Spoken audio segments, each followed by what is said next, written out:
the brew time? Well, obviously the more compact the coffee is, the more it's going to kind of slow it down, if you will. I more tell people don't worry about your tamp, just leave it consistent, particularly at home when you're the only person using it.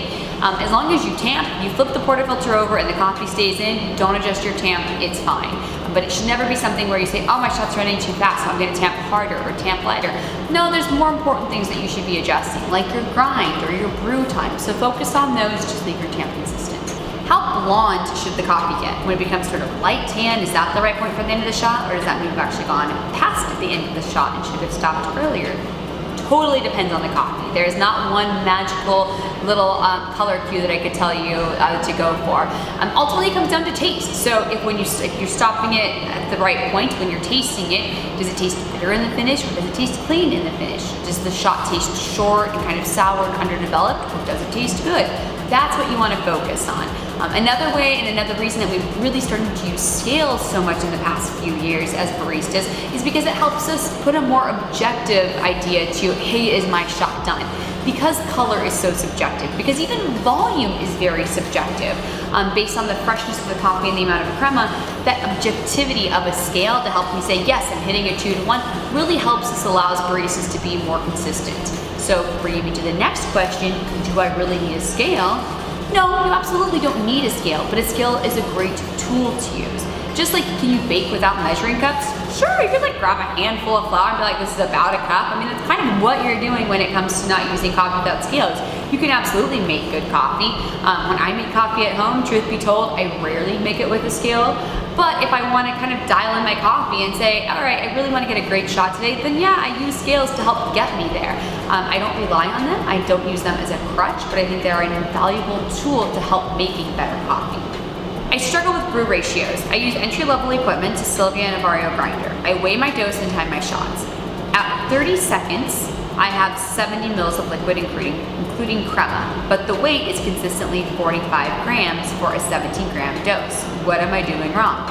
Nothing. This goes exactly what I was just talking about with scales versus no scales, okay? So an easy recipe that we tend to give people is a 2 to 1. Okay, so your 70 mils of liquid by volume, that's because your coffee's fresh. You have to remember, crema is made up of gases weigh nothing. So that's where, if you've got fresh coffee, you get lots of crema. If you're using older, more rusted coffee, you get just a little bit of crema, but your weight is gonna be the same on those potentially, even though visually in volume, they will look very different. So this is where scales are very helpful. Pay more attention to your weight than to your volume. For your recipe here, it's at a 17-gram dose. At 45 is probably a little high. If you're running it for 30 seconds, I would honestly stop it at 25 seconds. It's probably gonna give you around a 35 gram shot, give or take 30 to 35 grams. So taste it there and then see which you like better.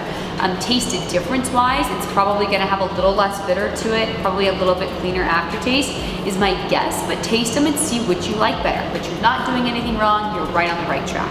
All right, is it true I have to clean out my grinder if I grind caffeinated and then decaf? Only if you don't want caffeinated in your decaf, but no, do what you want. I just bought a Berg grinder. What's the difference in all of the numbers? Ignore the numbers. Make your coffee. Is it well extracted or not? Go coarser or finer. If I had my way, all equipment would come with no numbers because numbers do not help anybody and everybody's like, what's the number I need? What's the number I need? There's no number that you need for grind. Please stop looking at numbers. Look at coarser, look at finer, and make your adjustments as you need. Which coffee grinder should I buy? Totally depends on what you're looking for. If you were looking for, I just want to make a good pot of coffee at home, you can buy a really great entry-level Baratza grinder for I think around $100 is their kind of baseline one, and that will absolutely do the trick for you.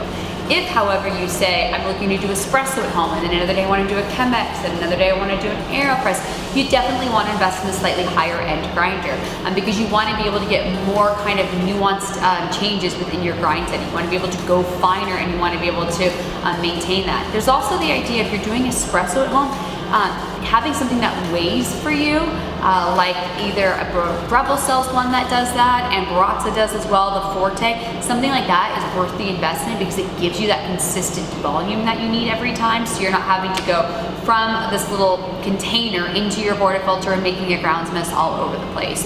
So grinder really does depend on what the purpose is going to be.